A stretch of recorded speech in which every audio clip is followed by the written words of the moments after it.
Let Liberty Rise. How America's Schoolchildren Helped Save the Statue of Liberty. Written by Chana Stifel, illustrated by Chuck Groening, and read by Mr. Alicea. It was America's 100th birthday. The people of France were building a giant gift for their friends in the United States. It was an enormous statue, one of the largest the world was yet to see. Her name was Liberty. With her torch held high, she was a symbol of freedom and friendship between the two countries. But she was too big to send in one piece. So all 350 pieces of Lady Liberty, from the tips of her toes to the rays of her crown, were placed in crates, 214 in all, and packed together in the hull of a ship. Bon voyage! The French people cried, when the ship Alicea set sail across the Atlantic. It was the spring of 1885.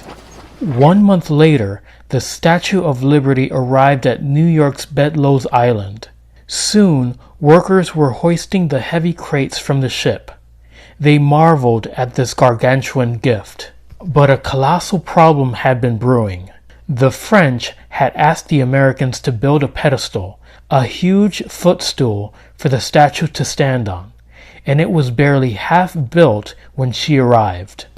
When a statue weighs nearly as much as 40 elephants, she needs a strong foundation to hold her up. But funds for the pedestal had dried up, and few Americans wanted to pay the bill. Too expensive. Who needs it? Her pedestal would cost more than $100,000 to complete.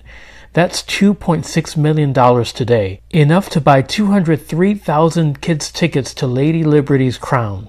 Even New Yorkers' richest millionaires turned up their noses. What kind of gift is that? Without a pedestal, Lady Liberty would never rise. Like a giant 350-piece puzzle, crates still packed with her parts would be scattered about Bedloe's Island in the scorching sun and pounding rain. Poor Lady Liberty. And even though Lady Liberty had a mouth, a huge mouth, stretching 3 feet wide, she needed a voice to get that pedestal built. Send her home to Paris. Urgh. That voice came from a man named Joseph Pulitzer. Like Lady Liberty, Pulitzer sailed to America from a foreign shore, arriving as a poor Jewish Hungarian immigrant when he was 17. He taught himself English, fought for the Union in the Civil War, and worked as a lumberjack, waiter, lawyer, politician, and newspaperman.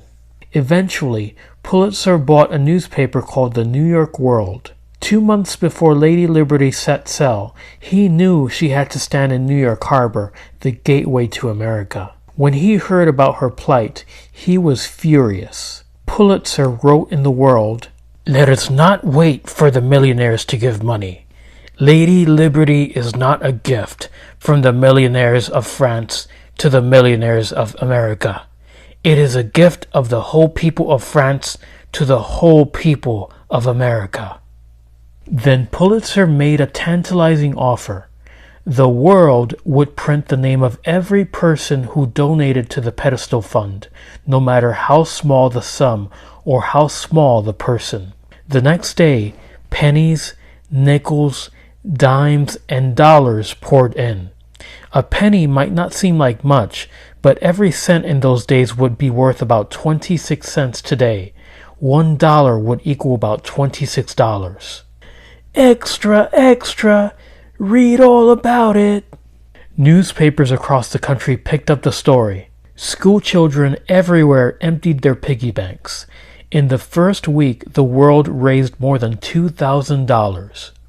Who would like to give money for the pedestal? As weeks passed, more and more money rolled in. A young girl sent in 60 cents. I wish I could make it $60,000, she wrote. But drops make an ocean. A poor office boy contributed a hard-earned nickel. Children from one family wrote that they had taken French lessons. We love the good French people for giving us this beautiful statue, and we send you $1, the money we saved to go to the circus. Addie M. Berryman wrote, "We are 14 little boys and girls, and we made up a club for the pedestal fund. Instead of spending our money for candy, we saved up. I made up this letter myself. I am the president." Two boys wrote, "When we get to be big men, we want to say we helped build the pedestal. We now send you $13. Maybe we will have more." 12 public schools in Trenton, New Jersey collected $105.07. A kindergarten class from Davenport, Iowa mailed in $1.35. Every day, the money poured in. Every day, they were closer to reaching their goal. In June, a $10 donation came from 1,000 students. Each child gave a penny a week for charity. That week, they sent their pennies to help build the pedestal.